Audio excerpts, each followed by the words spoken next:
નવજીવન. આપ જે નિહાળી રહ્યા છો એ આ પશુની આજ છે, સ્વસ્થ, સુરક્ષિત અને નિશ્ચિંત. આજે તેઓ એટલા સ્વસ્થ છે કે આમાંના કેટલાક નવા પશુને જન્મ આપવા પણ સક્ષમ છે.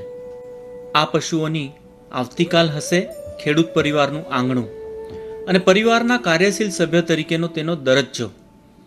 લાગણી અને હૂંફ સાથે સંપૂર્ણ સાર સંભાળ આ પરિવાર પશુના જીવન પર્યંત લેશે.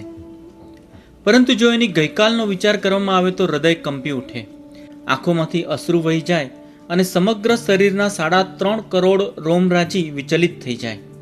રસ્તે રઝળતા, ઉકરડાઓ ફેંકતા, લોકો દ્વારા ધુતકારાતા, અનાયાસે ચારાની શોધમાં કોકના ખેતરમાં પ્રવેશી જતા, લાકડીઓ અને કુહાડીઓના માર ખાતા આ પશુઓ કે નથી જેની કોઈ સાર સંભાળ લેનાર કે નથી કોઈ સમયસર ઘાસ નીરનાર.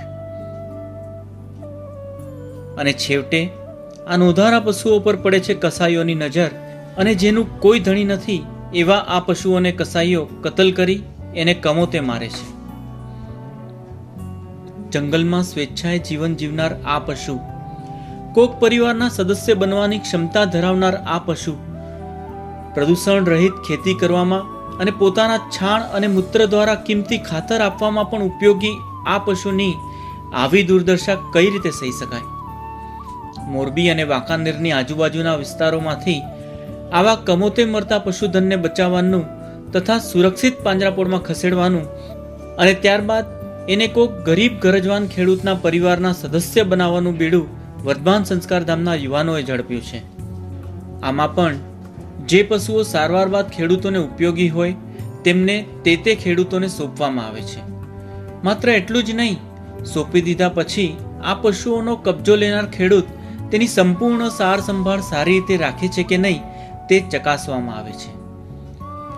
પરંતુ એવા પશુઓ કે જેઓ ખોડખાપણવાળા થઈ ગયા છે, બીમાર અને અશક્ત છે, તેમને એમના કુદરતી મૃત્યુ સુધી સંભાળવામાં આવે છે. જરૂરી ડાક્ટરી સારવાર આપવામાં આવે છે. સરપંચોની મદદ વડે તથા નગરપાલિકાના સહયોગથી ગ્રીલવાળા મોટા ટ્રેક્ટરમાં રખડતા પશુઓને મહા મહેનતથી સુરક્ષિત સ્થળે લાવવામાં આવે છે. જ્યારે તેમને પકડવામાં આવે ત્યારે ડરના માર્યા તેઓ છૂટવાનો, ભાગવાનો પ્રયત્ન કરે છે.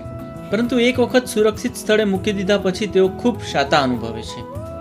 આ રખડતા પશુઓમાંથી 60-70% પશુઓ તેમની યોગ્ય સાર સંભાળ લેવાતા ખેડૂત ઉપયોગી બની જાય છે અને આ પશુઓને પરિવાર પ્રાપ્ત થાય છે. બાકીના 30% પશુઓને એમના જીવન પર્યંત નિભાવવા પડે છે. આ માટે એમને 3 વખત ઘાસ તથા અન્ય એમની ખાદ્ય સામગ્રી નીરવી પડે છે, જેમાંથી એક વખત સરકારી ગોચર જમીનમાં ચરવા માટે લઈ જવામાં આવે છે અને બાકીની 2 વખત આપણે વ્યવસ્થા કરવી પડે છે. મેલડી ગૌશાળાના સર્વેસર્વા એવા વશરામભાઈ પોતાની બધી જ ધંધાકીય જવાબદારીઓ પોતાના છોકરાઓને સોંપી કેવળ ગૌસેવામાં જ રચ્યા પચ્યા રહે છે.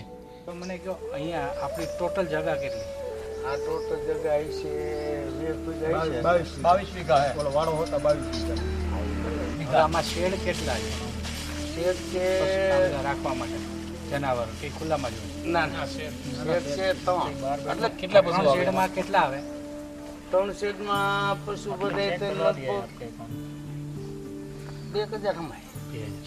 એટલે લીલી તમને જેટલું જોતું 12 માસ મળ્યા કરે, સૂકું તમે ભરી લો, બરાબર? અને આ 22 વીઘા જમીન સિવાય ચરાવવા માટે બીજે લઈ જવાય? હા બધી. એ કેટલું? ઈ એમાં છે ને આ બધી સીમ છે અત્યારે. તો આપણું જ છે. આપણું જ છે. કેવા આવે મારા પપ્પા ફેરી જાય તમે સમજી ગયા? ભેલાણ કપાનું ઉત્પાદન પૂરું થઈ ગયું પછી ભેલાણ એ મોટું બેનિફિટ છે ખેડૂતોને. સામેથી જ આવે મારે ખેતર 10 વીઘાનું હોય ફેરવાનું, ઢોલ લઈને આવવાનું.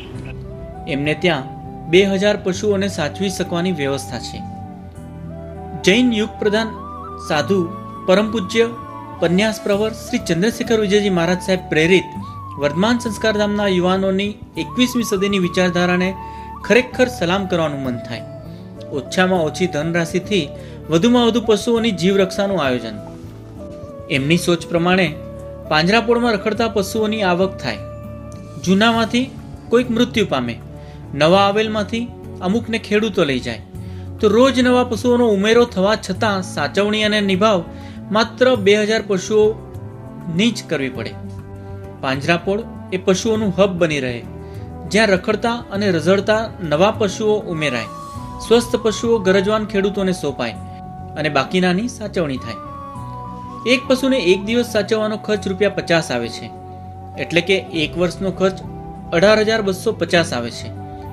અંદાજે આ પશુ બીજા 15 વર્ષ જીવે તો તેને નિભાવવાનો ખર્ચ થાય ₹2,73,750. પરંતુ આ પ્રોજેક્ટ દ્વારા એને ગરજવાન ખેડૂત પરિવારને સોંપવામાં આવે તો પાંજરાપોળનો લગભગ ₹2.5 લાખ ખર્ચ બચી જાય છે. આ તો થઈ એક પશુની વાત. આમ અનેક પશુઓને બચાવતા કરોડો રૂપિયા જીવદયા પ્રેમીઓના બચી જાય છે. આ જ પ્રમાણેનું કાર્ય ભાવનગર જિલ્લાના વિવિધ પ્રાંતોમાં પણ શરૂ કરેલ છે. સહયોગ અને સાથ સહકાર મળતા આ કાર્ય હજુ વિસ્તારી શકાશે. પશુ બચાવવાના આ ભગીરથ કાર્યમાં તન અને મનથી ધામના યુવાનો લાગેલા છે. જરૂર છે તમારા ધનની. લક્ષ્મીનો સદવ્યય એને મહાલક્ષ્મી બનાવે છે.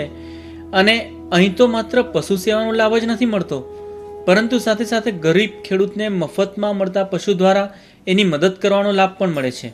ઓર્ગેનિક ખેતી તથા પ્રદૂષણ મુક્ત ખેતી દ્વારા રાષ્ટ્ર સેવાનો પણ લાભ મળે છે. અને આ બધા ઉપરાંત સંસ્કૃતિ રક્ષામાં નિમિત્ત તો બની જ શકાય છે. તો આવો, આમ આદમીની સહાય કરવાવાળા ઘણા છે, આપણે આમ પશુની સહાય કરીએ, એમના જીવની રક્ષામાં નિમિત્ત બનીએ. તમારા ધનની શક્તિ અને અમારા તન તથા મનની શક્તિ ઘણા ચમત્કારો સર્જી શકશે.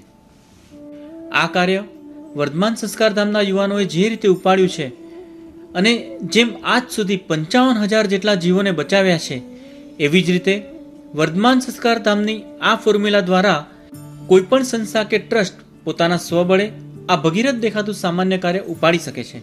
જરૂર છે માત્ર કાર્યકુશળતાની.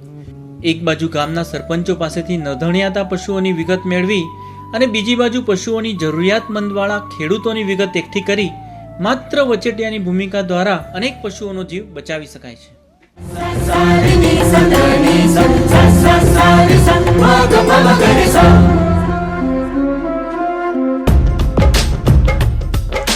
માણસે માણસાઈને વે કેમ રાખી, કતલ જીવોની રહ્યા કેમ સાખી, જોઈ રહ્યા ખુલ્લી આંખે દેશની બરબાદી, કેસરિયાળા રંગની માં ભૂમની આઝાદી, લથપથ થઈ લોહીના ડાઘે, આપણામાંથી કોઈ તો જાગે,